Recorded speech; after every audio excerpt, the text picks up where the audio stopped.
chỉ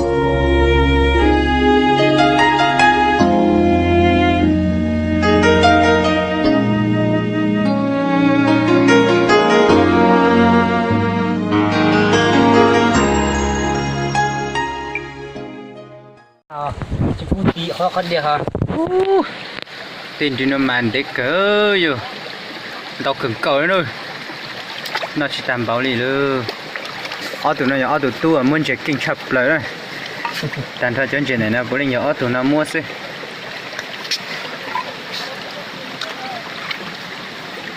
Bốn trẻ à? Bốn trẻ e Ngon rồi. bốn trẻ e rồi nhớ đầu tích chơi lao nhớ giá cỏ te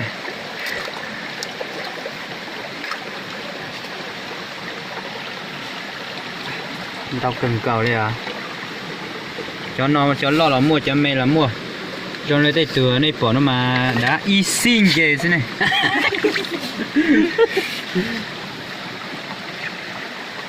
thì chỉ mà cũng nhớ sợ có dễ cũng chân cháy bề lo cho này cuốn dễ nó chỉ chú chú cuốn này cũng tôi đây thay để bỏ mềm mềm đây tụi nó mà ít xí thế này lo cần có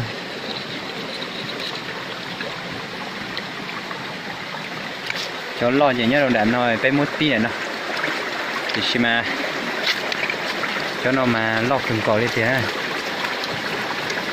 cái này của nó đi nó xí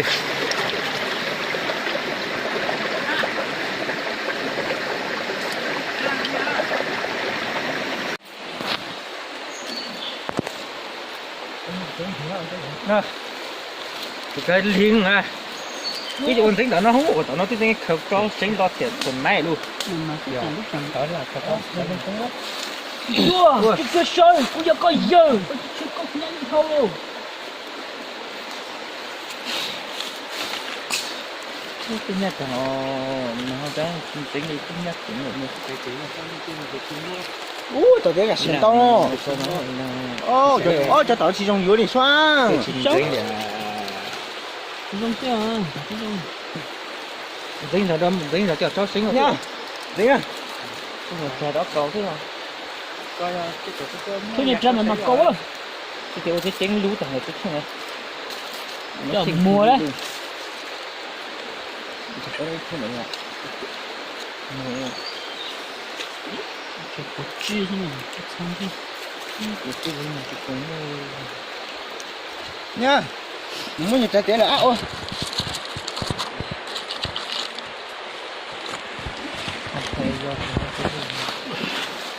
Đó.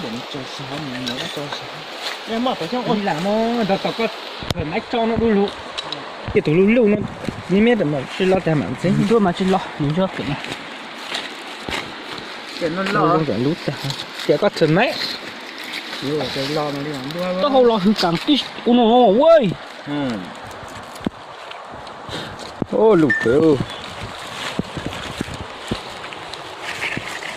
Được biết là xin thấy chế, anh cái chế. Có tao nó to.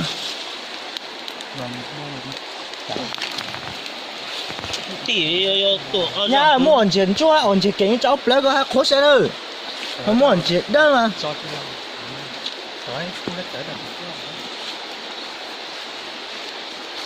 Ủa, bố này. Thôi đâu. Là khi như vậy cái thằng phải Chút thấy rồi. Có đó. xí lo chẳng hạn nha ơi. Có gì xí lo chẳng hả? Ô tí thế à, tôi thôi.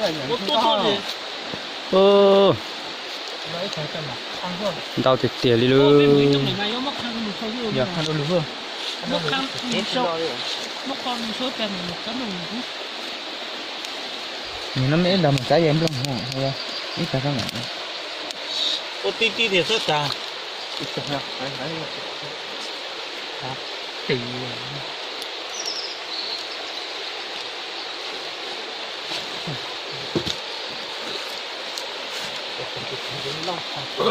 Sát tiêu nè. Sát tiêu rồi. Nó sẽ tụt vào nhân chỉ